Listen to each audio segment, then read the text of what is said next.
You're listening to the Bleach Brothers podcast, hosted by B-Word and Jake.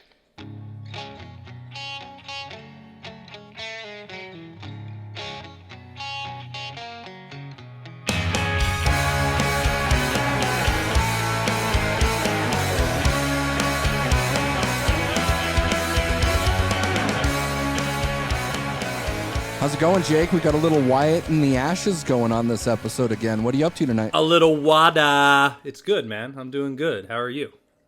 Oh, I'm doing all right, man. I have to tell you that their tracks are growing on me. It's pretty cool. But what makes it kind of significant is that their music is a little bit darker tone. Mm-hmm. You know, it's a little bit more of a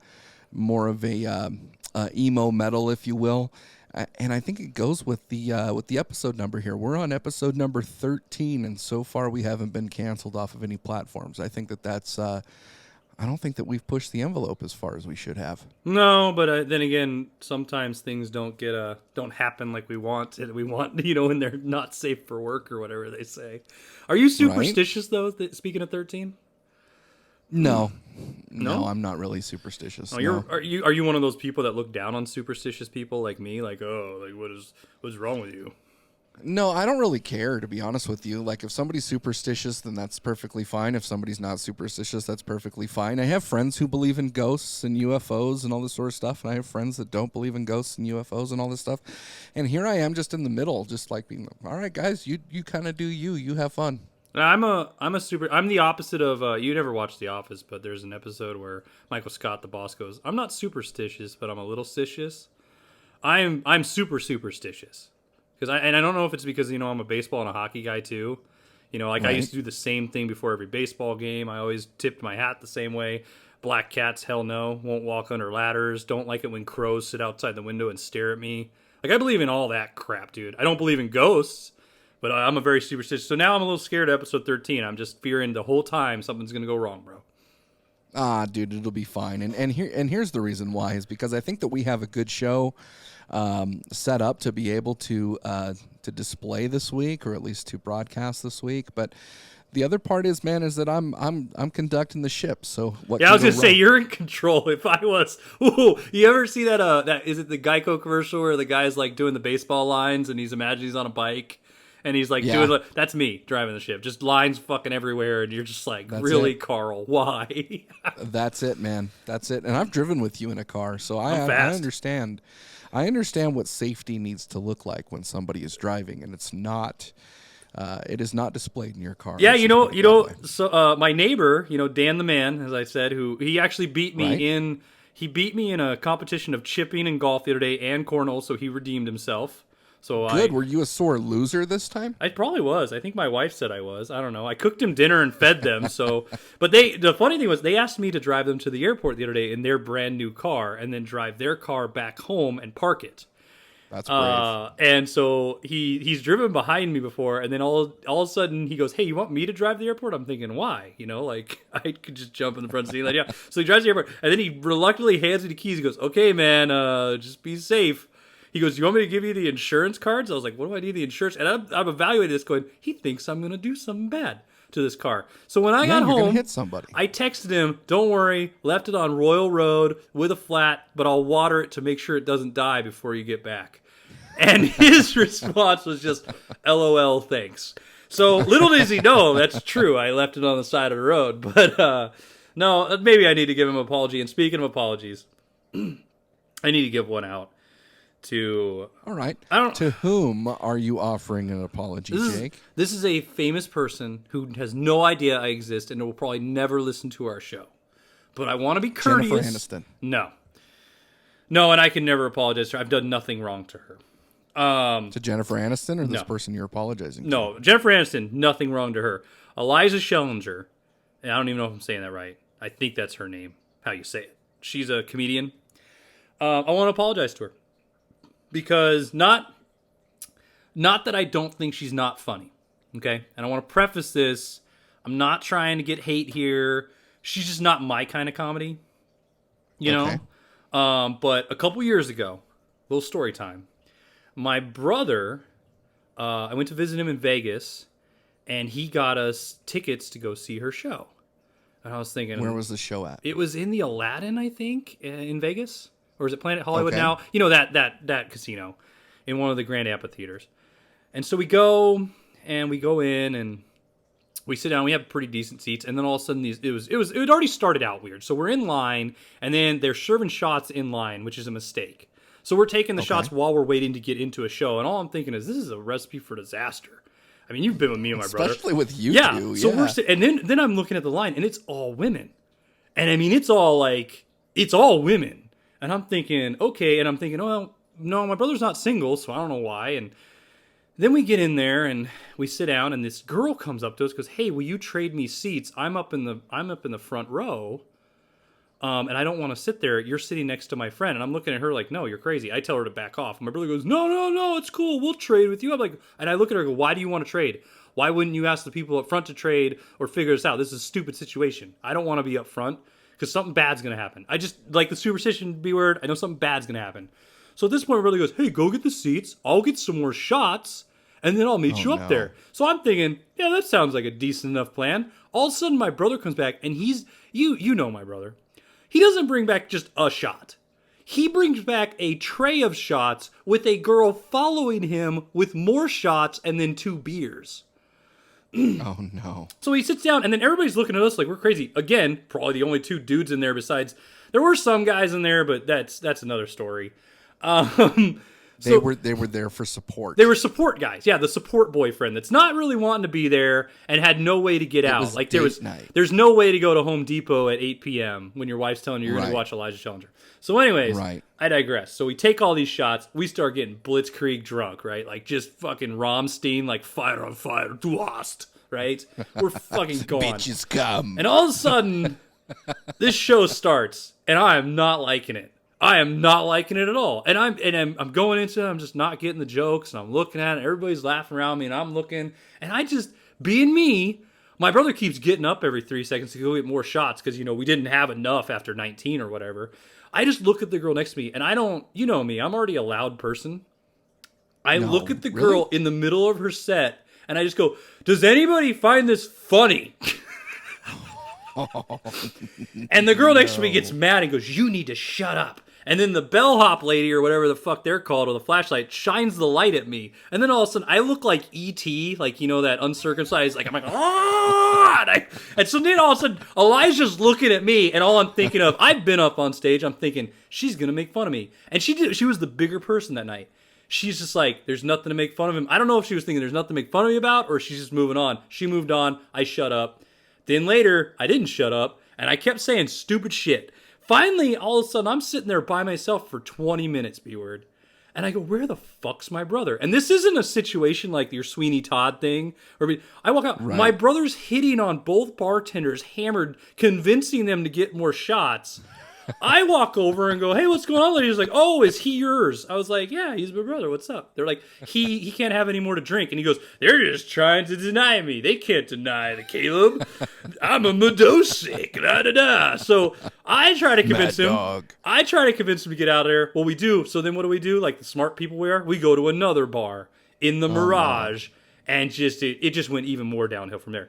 But I want to apologize to Iliza Shlesinger, one, for that. Reason number 2. We do movie night in my house. And I'll tell you, I'm going to explain movie night a little bit after this, but I'll just go with this. My wife picked a movie with her in it, and so right when it started, all I was thinking was, I'm going to hate this movie. And you know when you go into something and you're just not really happy about it, and you think it's going to suck, and it just sucks because of your mindset? Right. That's what happened. And it actually wasn't that bad of a movie. It wasn't the greatest movie, but it was pretty funny, and it's based on, I guess, like a true story of hers or something about a compulsive liar. I mean, the acting was bad, but I also like Margaret Cho, that female comedian. I don't know if you know her. Yeah, amazing. No, she's good. She's in it. It's great. It's a funny movie though. It made me laugh a lot, and I actually liked it at the end. So Iliza Shlesinger. Remember what the movie's title was? Yeah, it's called Good on Paper, and it's a Netflix film. And Iliza Shlesinger, I am sorry. I am sorry for being the drunk, uncircumcised E.T. with a flashlight in his face at your show yelling. I'm sorry for my brother getting the bellhop and all the angry feminist ladies mad at us for taking too many shots. And I apologize for thinking your movie was going to suck, and it didn't. It was actually a good movie, and I really appreciate it. And she's sneaky cute. She's sneaky cute, bro. So, and that's not the reason I'm apologizing. She can be ugly, and I'd apologize to her. But I wanted to put that out there. So, you brought up a good point in the middle of your rambling there. Okay. And you talked about the accompaniment that were at this comedy show, right? Yeah. They were men that didn't have a better thing to do, or I brought up it was date night, right? They're looking to potentially get some that night, and so they've got to, it's kind of a taboo, but you have to take her to the ballet, or you have to take her to the things that she wants to do too. Because if she does all the things that you want to do and you don't do the things that she wants to do, it's really not that fair. So I applaud these gentlemen for doing that. The worst part is, though, be word to interrupt you real quick. The things that we do for them is for the thing that we want, and we want 3 things: blowjobs, sandwiches, and sex. It's not really hard. You're not wrong. Anyways, go ahead. You're not wrong. But I don't even... I'm just saying. You completely got me caught off with all 3 of those. But basically, ultimately, there's an end game for this date night thing. However, you have a consistent movie night with your wife. Yeah. And this is where I was going with this.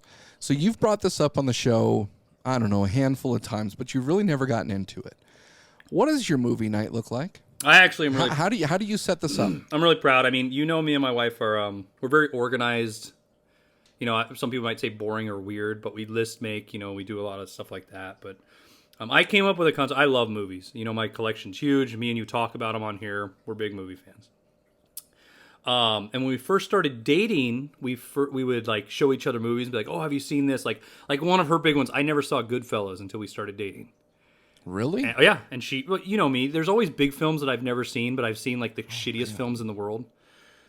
So she showed it to me, I fell in love with it. Well, then I came up with this idea. I was like, well, what if we did movie night where like 2 nights a week? So how it works is on Friday and Sunday night in our house is movie night. Now with kids, it's sort of changed. It's sort of up in the air of whenever you can, but we still stick to the two nights. And the reason we do 2 nights a week is 1 movie's mine and 1 movie's hers. And what we did is we took a mason jar and we took a bunch of popsicle sticks and we wrote down genres like Oscar-nominated, sci-fi, horror, action. Pretty much all of them. And I think out of 2 movies a week, we did 6 months worth. So a lot of popsicle sticks, right? Sure. But what we do is on Saturdays, the person who's going to pick the Sunday night movie, and it takes turns every week, pulls out of the jar. So you don't know what you're going to get. And if it's sci-fi, she has to pick a sci-fi movie and I have to pick a sci-fi movie. And the cool part is there's genres she's good at and genres I'm good at. Like this week is actually sci-fi, and she's miserable about it because she hates sci-fi movies. She's not great at picking them. And it's like when I get romance, I'm not the best at those, right? But it's cool. Have you found any romance or sci-fi movies on the Hayat channel? Not yet, but there is a foreign movie category, which my wife never looks forward to that either, that and anime. There's it's funny, we have like a list of like movies we hate when we pick out. You can see her face. Like she hates when she pulls Western, sci-fi, anime, or foreign. And and for like me, it's like romance, romantic comedy, because I think there's too many of them, stuff like that. And so, but it's cool because we show each other movies. It also gets you out of your comfort zone, or if there's something you're really excited about. And sometimes we'll just pick a movie we really like because we pick some duds. But the final part is we have a book, and we've actually cataloged every movie we've ever watched on this date night, and we title it like 2017, and then we like go through that year or whatever, and we do all the movies. And sometimes it's cool, we'll just actually sit there because my wife's my best friend. We never run out of things to talk about. She's a great listener and I don't ever shut up. Fact. Yep. But we'll sit back and sometimes go, remember that movie? And she'll be like, yeah. And it's like we'll talk about it and remember it, and she thinks I picked the weirdest shit, and she picks more easygoing stuff. Like sometimes, like one time I think my mom was involved in our movie night, and I picked the movie The Lobster with Colin Farrell. And it started, and my mom just looked up and goes, "This is too weird. This is weird shit. I'm getting out of here," and just left. She literally just got up and goes, "Enjoy your movie night." She goes, "I thought I'd enjoy watching a movie with you guys and join you," and she goes, "This is terrible," and just left. And my wife goes, "Thanks. Funny. Now it's just me." But so we do that, and I think it's fun. It's been enjoyable. It's something to look forward to. We do have lapses in period because life happens, but So now, as a chef, Obviously, you might be a little bit more proficient with the snacks, and we've had side conversations about the quality of Katie's sandwich making skills. And so, what exactly do you bring into movie night? So, I mean, are you readily prepared with, 3 or 4 things, or what does this look like Now, now? basic snacks. I'm a simple popcorn and a Coke guy for a movie. Okay. Ice cream. I love my favorite dessert to have at the end of the day is ice cream. We used to do like themed dinners with it too. And Okay. like if we were picking something that's outdoorsy and wilderness, of course we make s'mores and all that. And it just got like a little too much. And then with with kids, Yep. things change drastically. Like sometimes we're supposed to do movie night and you'll look in the book and there's like a huge lapse in time. You're like, what the hell happened? Oh, Adeline was born. We didn't have 6 months to be able to watch movies because we were always up. And I'm more annoyed about it. And 2 side stories on this. Sometimes I'll like be a little butthurt and be like, we need to do this. My wife's like, life happens. You need to get over it. Or 2, she showed me that like I like everything perfect. And one time she misspelled something and scribbled it out, and I tried to rip the page out of the book and make her start over. And that was literal. Gosh, yeah, I was like, no, dude. that's wrong. And she goes, that's life. And so you know what she did? She did the next one wrong on purpose too, and just stared at me as she was doing it. I'm looking at her. She goes, yeah, you gonna fix it now? And then she goes, you make me write in the book, so maybe you should write in the book because she has better Yeah. handwriting. Yeah, I'm gonna take your wife's side on this. You are a real life Sheldon. We've talked about this before. You're a bit ridiculous. Yeah. What's your favorite snacks for movies? Definitely popcorn. I actually like to flavor popcorn a little bit. So every once in a while, kettle corn or caramel corn. But regardless, popcorn. I'm not much of a cheddar popcorn kind of guy. But popcorn in general is really good. I do like sodas, but to be honest with you, man, as a well-rounded individual that I am, I don't drink sodas as often as one would like specifically in a movie. If I'm at the movie theater, however, I like to get a good beer. Here, they actually serve some craft beer at the movie theaters, so a Dirty Wookie or something like that is usually pretty good to go with that. But I keep it relatively simple. Does your theater do just tiny beers though, or are they doing the big ones or pitchers, or how's it work? Because I went to AMC one time and they only serve you a little cup. Yeah, it's about, I would say it's about 12 ounces, 12 to 16 ounces. How much is that usually costing you? Left leg. Oh, that's rough. See, that's my problem. But everything at movie theaters is a left leg. Yeah. But I have to be honest, now that movie theaters are open, I am actually happy to pay the left leg in the short term to be able to experience movie theaters again. Are you okay, so since we're on that, do you like movie night at home more or at the theater? The movie theater. Why is that? 100%. I love watching movies at my house, but I'm so easily distracted by things. So for those who don't know, I'm actually a full-time college student as well as a full-time employee in corporate America. And so when I'm home and I'm watching a movie, I tend to be distracted by the laptop because I'm always checking on, what the progress is of, whatever that I'm working on. And it's just kind of hard. It's harder for me to relax with the distraction of it. Whereas in the movie theater, I'm taking myself out of the environment where I would have distractions. I'm in a place where you're not supposed to be on your cell phone, and I'm just enthralled into the movie. So, for instance, this last weekend, at your suggestion, I should not watch Space Jam, so I didn't watch Space Jam. However, I wanted to go to the movies, so I ended up watching Fast 9, and I have to be honest, it was probably a coin toss on which one was worse, but I like going to the movies. I like the experience. I like watching the previews and getting into all of that. Now I like watching movies at home, but I do prefer the movie theater for sure. See, I'm a mixed bag. So one, you should have taken my other suggestion and seen Pig with Nicolas Cage. It's not in this theater because that's not? apparently how bad the movie is. I heard it's great. I haven't seen it yet. I heard it's great though, to be honest. Dude, it's Nicolas Cage. Yeah, ridiculous. Chasing somebody who stole his pig. A truffle and the movie is pig. Called Did Pig. I don't care. I want to go down a side story. I'm going to save this. So I don't think we ever do this, but on another episode, I'm going to eventually tell you my pig truffle story. But it's a long story. I'm not going to go down it tonight. So just imagine your little brain, me as Nicolas Cage in the woods, being blindfolded and taken somewhere. It's not a joke. So like Deliverance. Yeah. So anyways, no, I'm I love watching movies at home. I think it's because of what we do, and me and my wife have the whole setup, and I like my house. It's set up to have a really good movie night. I like having my own food. I like being able to pause. I'm a little bit opposite you where I'm distracted, but it's like because I like to clean and just get up. I can't sit still. So I'll get up and walk around and do things. There are certain movies that'll get me so wrapped up that I'll sit there. The theater, I only go for certain types of movies. So movies for the Marvel movies, Star Wars movies, the big action films. But the other one is movies I've been excited about for a long time. Like I am going to go see Pig with Nicolas Cage in it because I've been excited to see that. That's ridiculous. Yeah, but there's movies that when It and It 2 are coming out, like I was waiting for those, even though they weren't as great as I hoped. I was very excited to go to those, and I have my seat, just like Sheldon in the theater. Everybody knows me there. I have my theater. I always reserve my seat, and it's funny because it's a thing. And I get my IMAX tickets, and I keep all those collector tickets. Like, I don't know if you know this about me, B-Word. I have every Marvel Cinematic Universe Phase 3 IMAX collector ticket, even the Holy Grail one. Really? So Civil War came out with 3. They did no, 3. I didn't know that they came out. They did 3 IMAX collector tickets. One left side, with Winter Soldier net. One right side with the other team, and then the middle, Captain America versus Iron Man. And people thought the middle one didn't exist because nobody got them. I found one. I had to spend $80 for it to complete my collection, but I have it. And wow. but I have all of them, and that was a thing where I keep them. And then, it's my brother just laughed because he's like, "You really like these things?" I was like, "Yeah, I keep them all," but. I go to the theaters for that. They're collectible. Yeah, they're collectible. But so, I didn't keep any of my tickets. I used to buy like themed popcorn buckets and sodas. Those are just a pain in the ass, so I don't keep those anymore. Those ultimately just get tossed out, and now I don't even buy those, to be honest with you. You want to know a secret?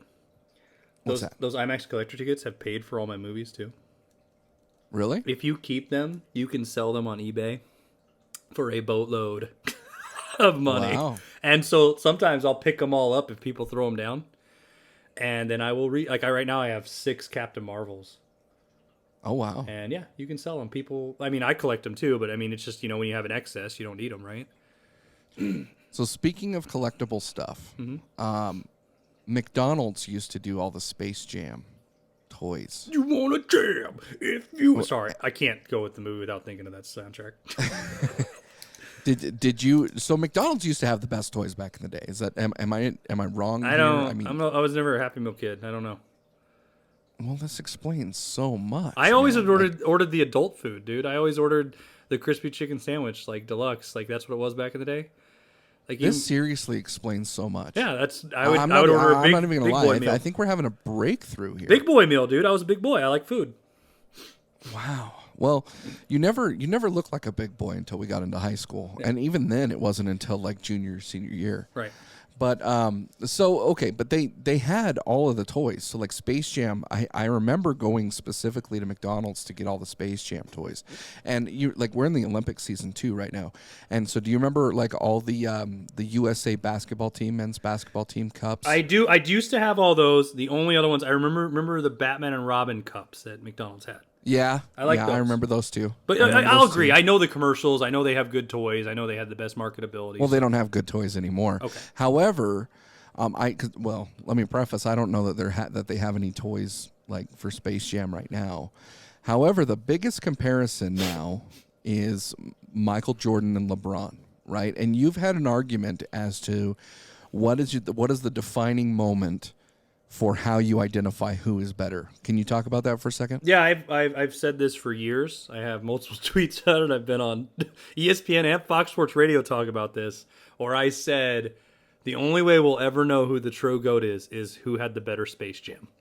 And I hate to say this, but I can no longer say LeBron James is the greatest of all time. I've always felt LeBron James was. I always felt like he would do more, and he's made misstep after misstep, like the decision. Space Jam 2 is horrible. It was absolutely horrible. And it was upon your advice and also upon my friend Jesse's advice to not watch Space Jam. Yep. So I haven't watched Space Jam. So aside from it being horrible, give me kind of a synopsis, give me a review and tell me why it was bad. So secretly, though, I'll tell you 2 reasons why I told you not to go to the theater to see it. It's on HBO Max, and there are certain things and I'm guilty of this. I didn't go see Godzilla vs. Kong in the theaters because it was on HBO Max, even though I wanted to. It still had to do with the COVID stuff, but like I'm in the mindset if you could save money sometimes, unless it's something you really. I didn't need to see Space Jam 2 in the theater, so I was thinking B-Word doesn't need to see Space Jam 2 in the theater. Like, why spend the extra dough, the left leg for the beer, and all that to go watch a crappy film? 2, it's just. I'm all about nostalgia, and we've talked about this where I hate when they redo movies like later and they try to keep that mystique. Like I always say, if they bring another Goonies movie, it's never going to be good. Even when I walk in, no matter how I feel, it's probably going to be shit. That's why I'm worried about the new Top Gun movie, stuff like that. When it goes too long and you're trying to live off something, it rarely hits, right? But 2, LeBron James is a terrible actor, and I'm not saying like he's meant to act, but he's meant for like commercials, right? This is like commercial. This is like a 2-hour commercial that you were like, man, 30 seconds is all I needed. Like, it's bad, bro. And it's essentially the video game. So the synopsis is him and his son get pulled into like an AI algorithm computer world from this AI system, Don Cheadle, that created because LeBron James turns down the media idea of being like put into movies, CGI or something like that. And his son doesn't want to be a basketball player, wants to go to gaming school or camp, and makes this video game, which essentially, you know what he made? He made NBA Jam. Great video game. He made NBA Jam. Well, I love that game. No, he made his version. It's called Dom Ball. And they have power-ups, and it's like one-on-one, and, it's pretty dumb. So he makes this video game, and of course, the thing is, they're trying to make it appeal to kids nowadays. So how do you do it? You get them on their phones, you talk about computers, you get a lot of graphics, and then you try to do like a story around the Looney Tunes. You have to it feels like they were just thrown in there because they didn't know what else to do, to be honest. It was forced. Yeah, it was like, when you watch Space Jam, the original, it wasn't forced. It had great actors in it. It had Bill Murray. It had Bill Murray. It had fucking Murray. He should have. Side note: he should have scored the winning point in that movie. I would have loved that. Yep. Instead of the Stretch Armstrong. That would have been like Steve Kerr. Yeah, the Stretch Armstrong. That would have been like sucked. Steve Kerr shooting the final shot in the NBA Finals. Right. The Monstars were great. Right. This time they're the Goon Squad, and they're just designed. I mean, up here people love it because Dame Time makes an appearance. But like even the jokes, they're all, and this is my curmudgeon get off my lawn moment, but they're meant for kids nowadays. Like, like when movies now joke about twerking and stuff, I'm not about that life. I don't care. Like, just, you know what I mean? Like, I don't need to, like, LeBron makes a dab joke in it, and I'm just like, oh, kill me now. And even my favorite was my 3-year-old just kept going, Dad, this movie is not good, and just kept walking in. And then one time she's like, you're still watching it? It's not good. Like, Adeline is you've met her. She's just straight to the point. Lila watched it, and then I asked her how much. She goes, and walked out. Like, so nobody in my family enjoyed this movie. And I thought, and all I was thinking was, man, now I need to show them the original Space Jam and show them what a real good movie is. And even the soundtrack's terrible. Michael Jordan for me will always be the GOAT. And maybe we can have this argument with the bottom of the lineup boys at some point, if they have a different opinion than us, or even more of a hot take. But I do think that Michael Jordan, so Giannis, whatever his last name is, Antetokounmpo. Yeah.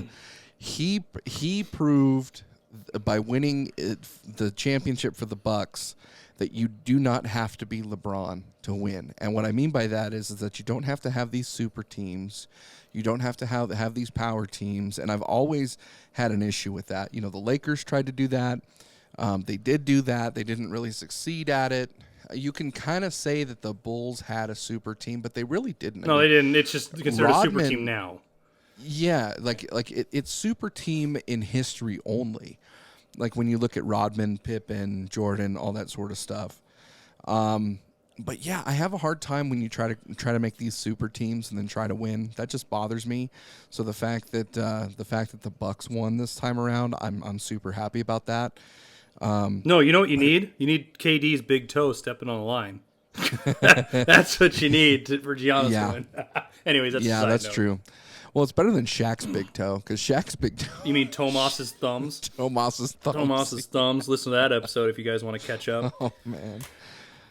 No, I love NBA Jam, and there's been several iterations of NBA Jam, like the actual type of gameplay, and it's gone under different names and whatever. I mean, you can find some mobile games that kind of have its traits and whatnot, but I've always kind of wished that you can put celebrities in it or like some famous people in that. Well, like how you could put, like, there was those cheats where you could put people in it, or like Will Smith was, like, people would always make Will Smith in NBA Jam.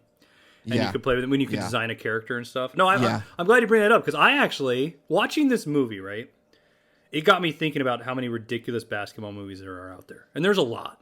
I mean, there's a lot of ridiculous sports movies, but I have a list. I want to bring this up to you because I actually came up with a one-on-one game. Okay. And I want to see who you think would win. Okay. And I think you're going to get, like, when I say these people or, you know, whatever they are, I picked movies where they were sort of like and like. And so what I mean by that, the first one is Air Bud versus Teen Wolf. They're both sort of dogs. Man. So who would, I mean, I love Teen Wolf. Amazing movie. One of my favorite 80s flicks. Who wins that, Air Bud or Teen Wolf? I got to go against my gut here. So my gut says Teen Wolf. And the reason why my gut says Teen Wolf is only because I love the movie. Like, I don't like Teen Wolf 2, and that's not a basketball movie, but Teen Wolf was so damn good. I like when he's asking the girl, Boof, yeah, that's her name, Boof, if she'll feed him grapes and tickle his paws if they go to the prom. I thought that was awesome. But I think Air Bud has a little bit more basketball skills. How? What is wrong with you? Air Bud, so okay, Teen Wolf was a shooting guard or shooting forward, depending on his position. Oh, you're getting technical on this. He was the star of the show. He was the point scorer, but he did not give assists. He alienated his teams. He was LeBron. He was LeBron with hair. And he alienated his teammates up until the end when he finally decided to do assists. And Air Bud was that, you know, Steph Curry in dog form where he can take the shots, but he's also willing to give the ball up for others. So I got to go with Air Bud. He's a better teammate. See, all I think now is that Teen Wolf's just going to eat him because I just remember where Teen Wolf does the slam and shatters the thing. Yeah. But then I went down the wrong path and thought, if John Stockton took off his shirt during a game, I bet his chest looked like Teen Wolf's face. Like I really, you remember John Stockton? I do. His arms were just, oh my God, dude! His chest hair is in the shape. Hairier arms. I don't know who had hairier arms, him or Robin Williams. Have you ever seen Robin Williams? Yeah, Robin Williams has some hairy arms. All right. So okay, you know what? You're probably right. So who? I mean, you would say Teen Wolf? I say Teen Wolf. Just it's because also I think Air Bud. If it's a one-on-one game, Air Bud needs somebody to pass it to him for him to make it. All he does is bounce it off his nose. I guess. Well, did you say it was one-on-one? Yeah, I mean, well, here's the thing. I'll give you a room. Like, for what you're saying, if there was a team around him, Air Bud wins. I totally agree with you because he's loyal. That's what I'm saying. If it's one-on-one, if you said it was one-on-one, I misunderstood that. Because if it was one-on-one, Teen Wolf would take him all day long. It's one-on-one. But, okay, so the next one is, there's a really crappy movie, and I know nobody's seen it. I know you haven't. I have, but I like bad movies. It's called The Dribbler. And it's is this an old man who pees on his nuts? No, but that'd be a good movie, I bet. So no, this is he didn't shake it twice. That's gonna be remember how movies had slogans on the front, like on the VHS, like Trimmers is like they don't live under the sun but under the ground. It's like he never shook twice. Anyway, so The Dribbler is about a basketball killer, but it's not just like a guy that plays basketball and kills people. He looks like if Jack in the Box, you know, the character from the with the big head, the big head. If it just was a basketball head with an evil face on it, running around killing people. Okay. Versus, there's a movie with the Wayans brothers called The Sixth Man. Okay. Where his brother dies and the ghost comes in, and the reason is because it's a ghost versus a killer. So I tried to keep it as close to that as possible. So I know you've never seen both movies because I mean, behind the curtain, I know we talk movies a lot, and there's things we'll bring up, and I know you've never seen either film, but based on the little snippet I gave you, who wins this game? The Sixth Man. And it's because he's black. He's a ghost, dude. I just asking, you know, because I think black guys are better at it. Don't get all racist here. I'm not. Bro. White men can't jump, okay? But here's what I'll say: the fact that he's a ghost means that nobody can touch him. Mm-hmm. So he can literally dribble right through somebody. Now, that does present an issue if the dribbler can get the ball at some point. But I'm thinking like Casper the Friendly Ghost, where he just like goes through people. And so I'm gonna go with the Ghost. See, I'm going with the dribbler. And I have because I made it, and here's why. I'm wrong. I'm already gonna admit I'm wrong. But the reason I'm wrong is because in my tiny little brain, I came up with a side story why he wins. And here's why. The dribbler secretly killed the sixth man. And when he got to the court, what was the reason he killed him though? Because he was so good at basketball and he was jealous of him. So he showed up, he killed him. And then the sixth man showed up knowing he was going to play on one-on-one game because the devil or somebody was like, hey, you have to play. And then the dribbler walked out and he was already scared going, I can't do it again. And the dribbler wins. This is terrible. That's why. This is terrible. All right, so I'm just going to go to the next one. One of my favorite characters of all time growing up, Slam Dunk Ernest.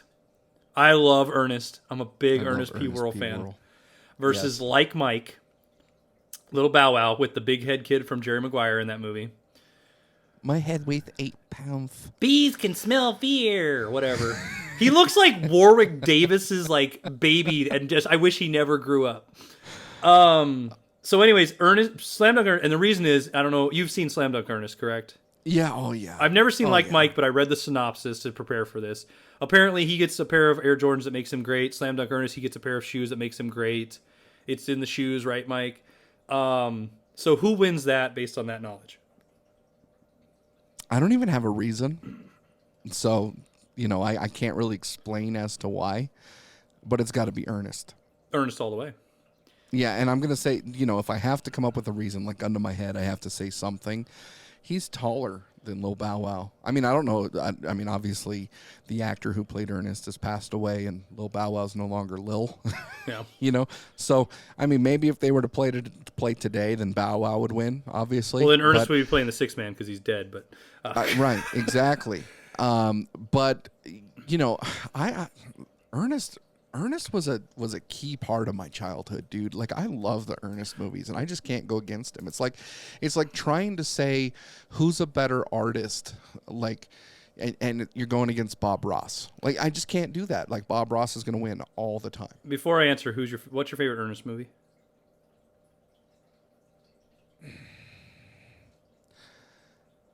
Man, Ernest Goes to Camp, I think.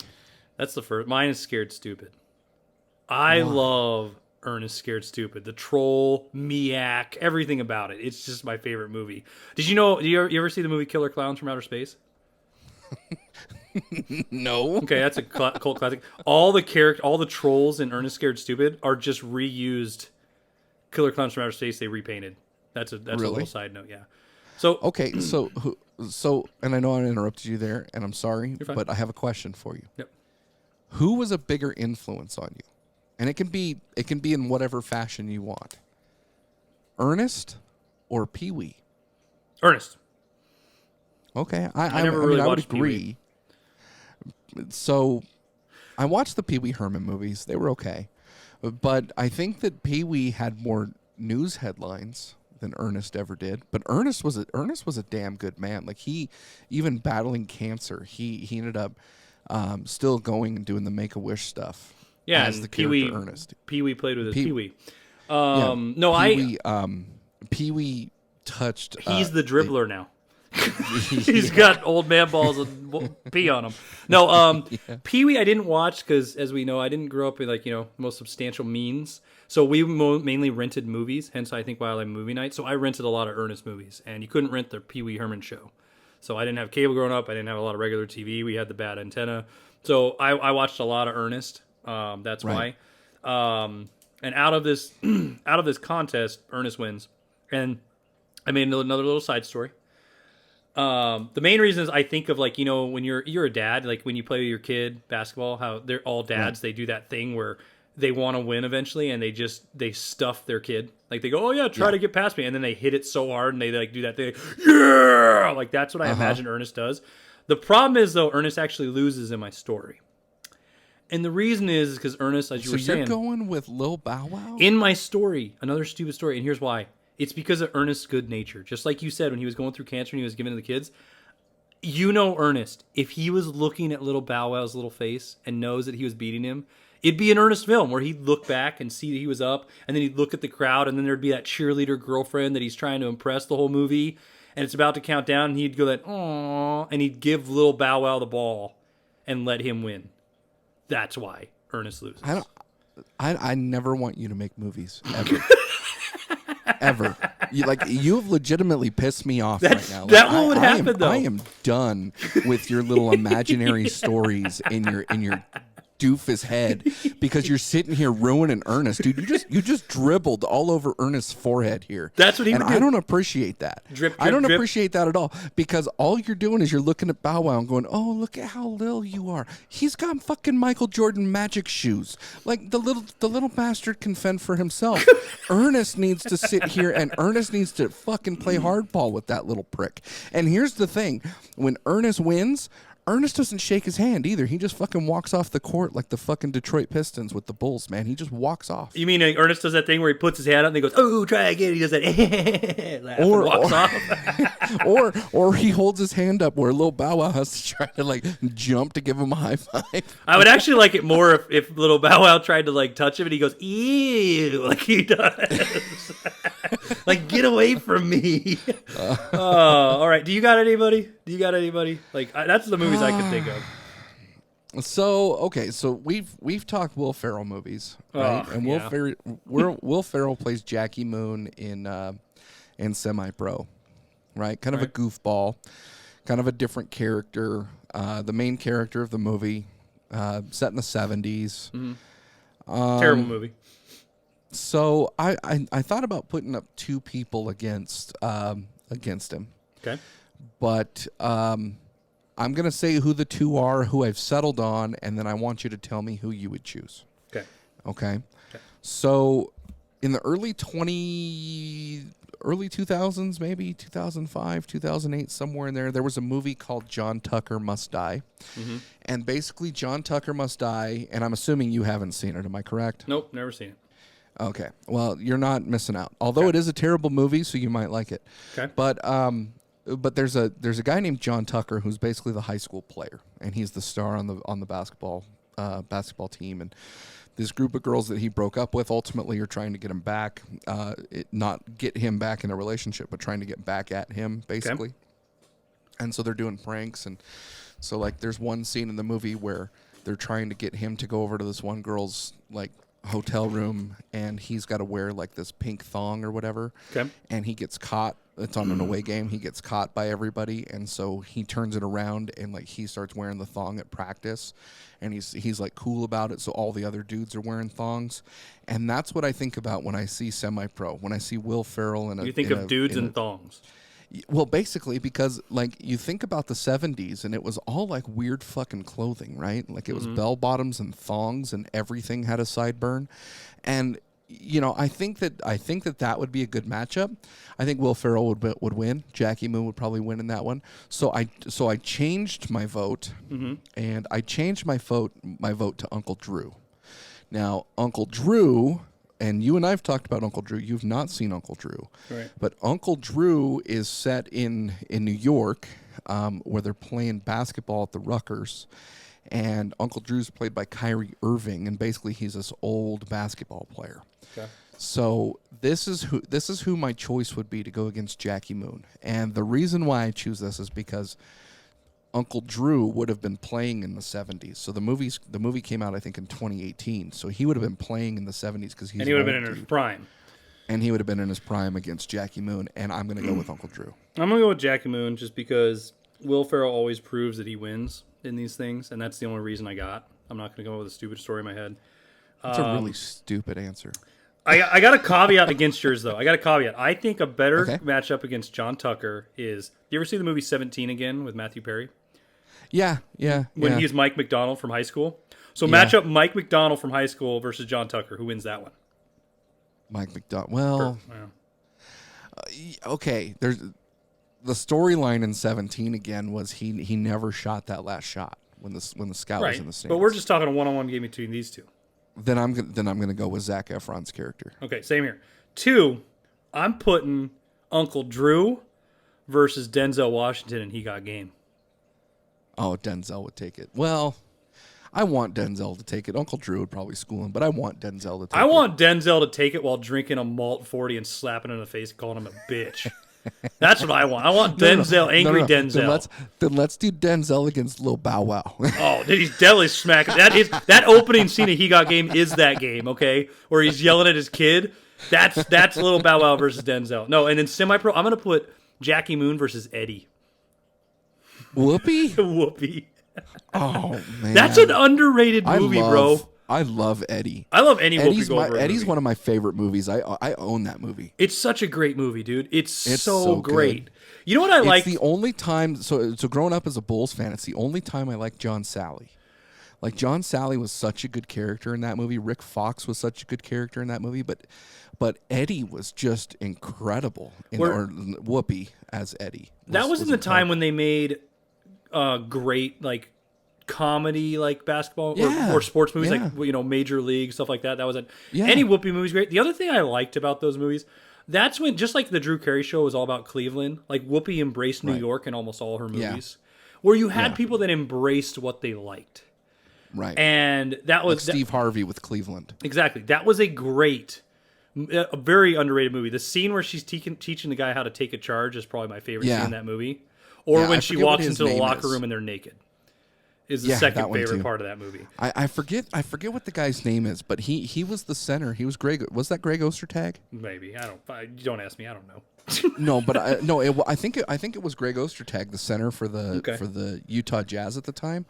But he I think it was Greg Ostertag, but he was I forget who he played. What the name of the character was? He was some foreign dude.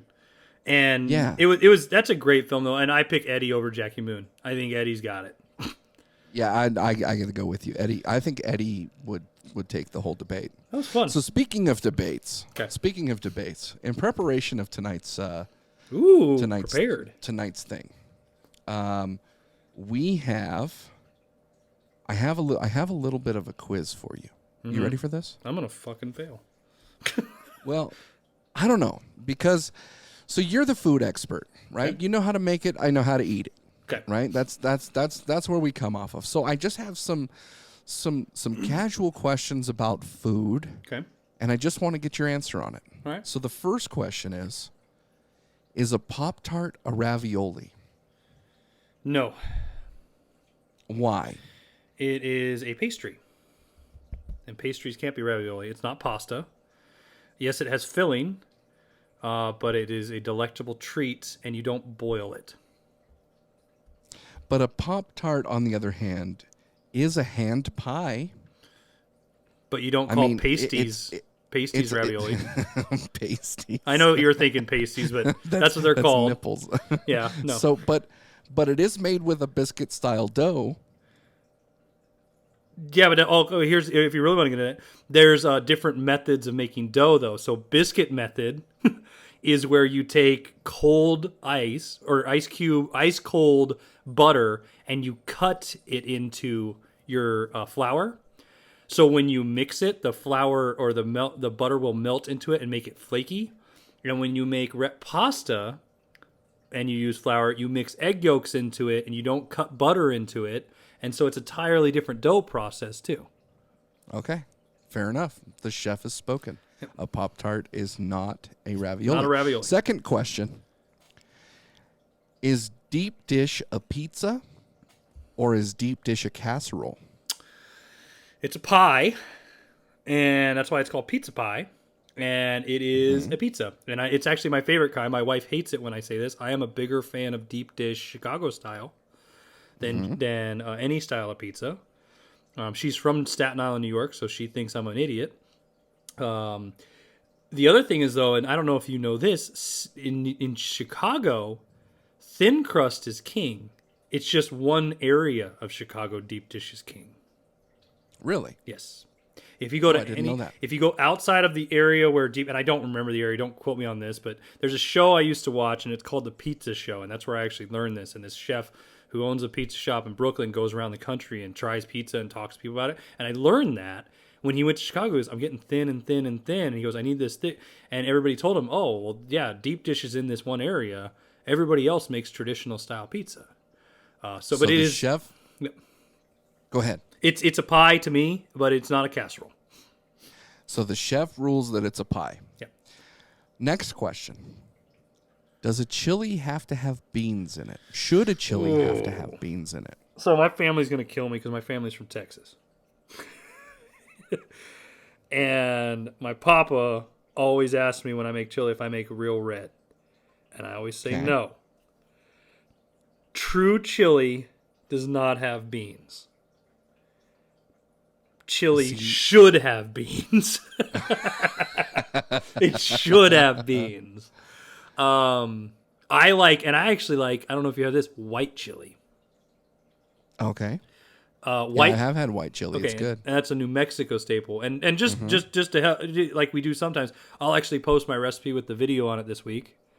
Of a white chili I may do. It's my daughter's favorite. And with white chili, you do it with chicken or pork, and you do it with fresh New Mexico chilies, and white beans. And so I think chili should have beans, but true chili does not. No. Okay. We've talked about this before. I just don't remember if we've talked about this on the podcast. But which chicken wing part is better? Flats. Okay. What's your reason? Actually, but if I could, okay, flats because the eatability is better. I know the trick where I can pull the one bone out and eat it, the whole thing in one bite. That sounds dirty. Yep, I do like. The other thing is, honestly, to me, the skin gets crispier when you fry the flaps over the drums. Right. So I do like that part. But if I could pick any wings, there's a restaurant up here called Pok Pok, and it's a Vietnamese restaurant. And when you come up, I'm going to take you. They do fish sauce wings.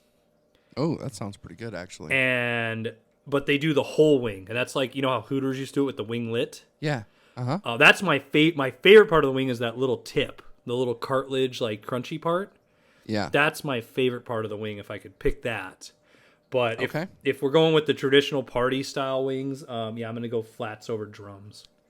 So I'm with you there as well as flats. I appreciate flats more than drums. However, it is argued that there is more skin to chicken ratio in a drum than there is a flat. Now, I disagree with that because I do like. I think there's plenty of skin to chicken ratio in a flat than a drum. But yeah. So anyway, so that is. Well, the skin to chicken ratio is actually true though on the drum, and the reason for that is it's more even.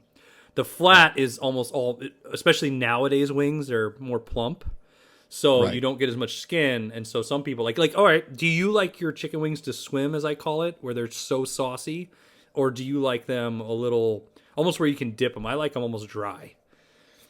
It depends on what the sauce is. If it's like a garlic parmesan, I want them dry. If it's a barbecue or a buffalo, I'd like to have them wet. I don't want them like soaked. I don't want them drenched. But they do need to be, saucy. Okay. All right. Everybody has their way of making a peanut butter and jelly sandwich. Okay. Okay. For instance, for me, I think that there needs to be more peanut butter than jelly. Mm-hmm. And the reason why is because I appreciate a peanut butter and jelly sandwich with a cold glass of milk, and I really enjoy a nice sweet jelly or jam. Okay, so I feel like if you put too much jelly or jam on there, it just oversweetens it, and I'm not a fan. How do you make a peanut butter and jelly sandwich? First, I'm glad. At first, when you were saying you liked more peanut butter, I thought you were going to call your dog over. Saying. I like you. I appreciate a little bit more peanut butter than jelly. But even though I just made strawberry jelly because strawberries in seasons. I'm about to make blueberry jelly because I just went blueberry picking with the kiddos and I have a ton.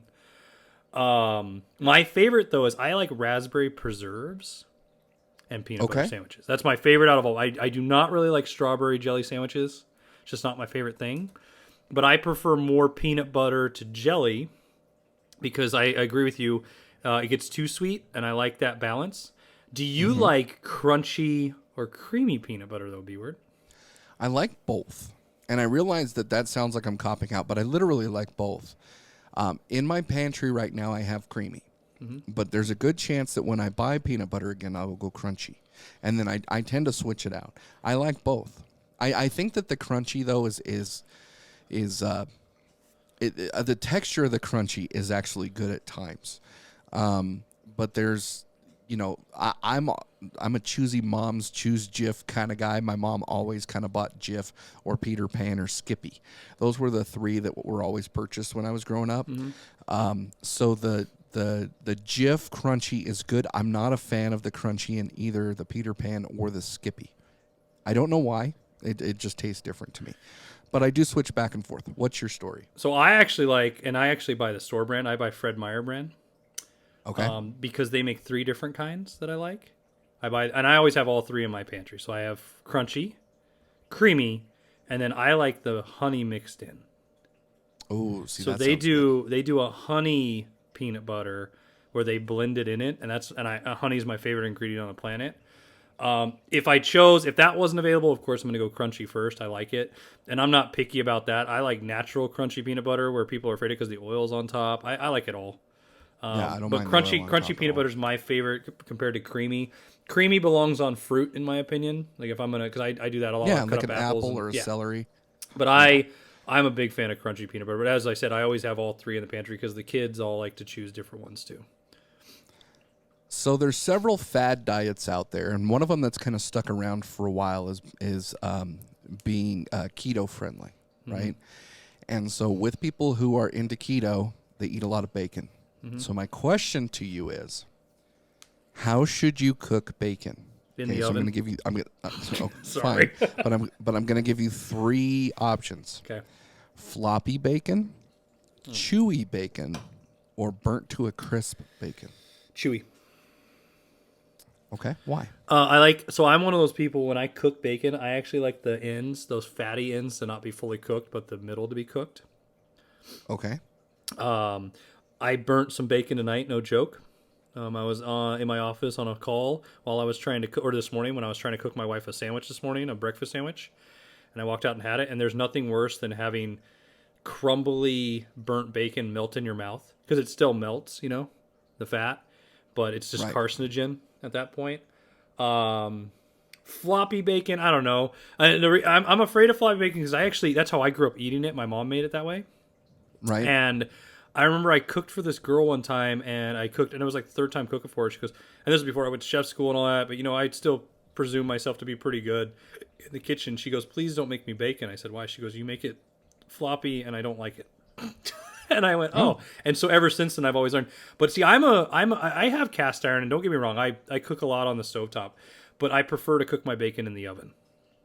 Okay, I'm with you there. I think cooking bacon in the oven is so much easier. Yeah. All right, I have a couple more questions here. Okay. Should you eat mac and cheese with a fork, or should you eat mac and cheese with a spoon? Well, you should have said the ultimate spork, but fork. You eat with a fork. Okay. It's not fork. Soup. You? And what's your reason? It's not soup. It's you gotta stab sometimes. And I like the big shell pasta. Like if I make the box stuff for the kids, but if I make mac and cheese, I do cavatappi pasta, or sometimes I'll do the big shells. I like actual big pasta, not just macaroni noodles. Okay. Well, so I like macaroni noodles, and I would say I eat with a fork probably 99% of things. So, typically if macaroni and cheese in whatever shell is on my plate, hopefully there's more than just shells and cheese. Hopefully there's a little bit more, things to the macaroni and cheese. And so with that, I prefer a fork too. Okay, so side question on this. Does mac and cheese need things in it?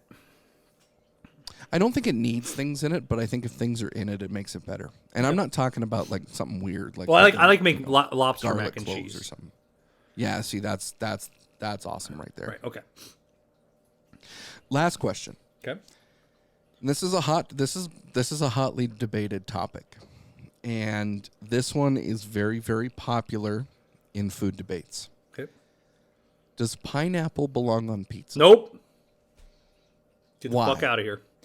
It's a fruit. It does. Oh. To me, it doesn't. To my children's don't. Well, you do stuff with it, though. You're not making pineapple puree and putting it on a pizza after you season it up. But here's the thing. I put anchovies on pizza.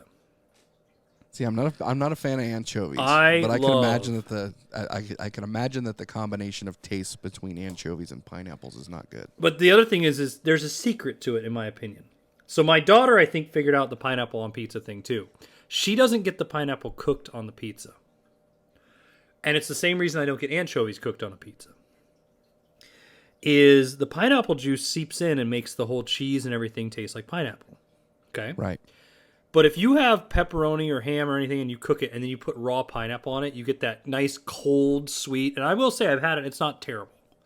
You get that cold sweet flavor against the saltiness and the heat and all that. And it gives a good texture balance, cool to hot ratio balance, all that, right? So it's actually a better bite.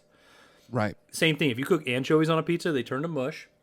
And the whole pizza tastes like anchovy because the oil seeps into it.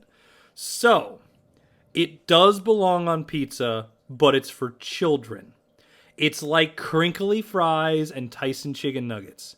Adults shouldn't be having that shit, but they do. So you don't think adults should have the chicky nuggies like the no dinosaur ones from Costco? No.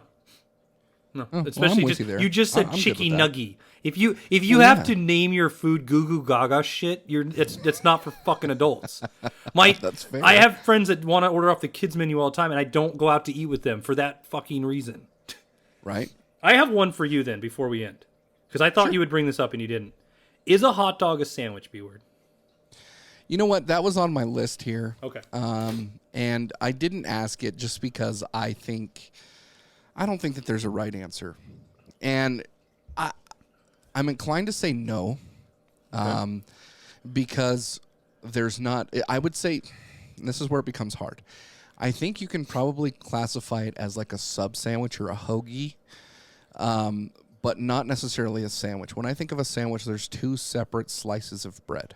Mm-hmm. And with a hot dog, there's one piece of bread wrapped over itself. So for that reason, I would say no, but I don't think that there's a wrong answer. I agree with you because when you order like a Polish dog on a bun, right? It's a Polish dog. Yeah. But if you order it in a sandwich, it's a hoagie, right? Or whatever they call it, like a sub. Yeah. But I am also growing up a certain way. I would cut hot dogs in half and lay them into bread on a sandwich. Well, that doesn't shock me. No, but that was mine for you because I thought that would come up, and I'm glad it was on your list because that's a hot debated one, and I thought about it. It was on my list, but I think for the sake of time, I didn't bring that up. There's probably another 4 or 5 that we'll introduce at another time when we have this discussion. But real quick, we have a number one fan, and let me rephrase this. I have a number one fan. Am I right? Yeah, you do. Is that a good way to? Is that a good way to say it? So, my number one fan, his name is Robert. And Robert is of the Bear family. Am I correct there, Jake? Yeah, Robert the Bear. Robert the Bear. Well, what Robert has done is he has sent us over some reviews of some of our episodes. And so we are going to have a Robert Reviews segment for each episode. And for this episode, Robert decided to review The Hater and a Bear Walk Into a Gay Bar, which is episode 9, and you are going to hear his review here. How often do you guys get together and do that? Because I love it. I'm going to have to listen to some more of them that you've made together. Oh, it's definitely gay approved for sure. Love it. Love it. So, yeah, shout out to Robert. I love it. You're so super. Thanks for asking. I have to tell you, like, it really does not bother me at all. Robert, thank you so much for following our podcast. I know that you've subscribed in multiple fashions to it, and so far, some of the feedback that Jake has given me is absolutely hilarious, and I love all of it. So please keep doing it, because the content that you're sending over is actually really good, and we think that our audience is going to appreciate that. It's enjoyable to see people enjoy the show that we're putting out, and it's nice to see. And if you can, be like Robert, like, subscribe, share with your friends, do whatever. I mean, if you want to send us reviews too, do it. I mean, you heard his; they get hilarious. So. Oh yeah, and this is going to be a regular segment as long as Robert wants to be on this segment, and we'll go from there. But with that, Jake, I think we're going to finish it out. So what do you got for me? Thanks for all the dirty talk. Come back and get sanitized. You're stupid.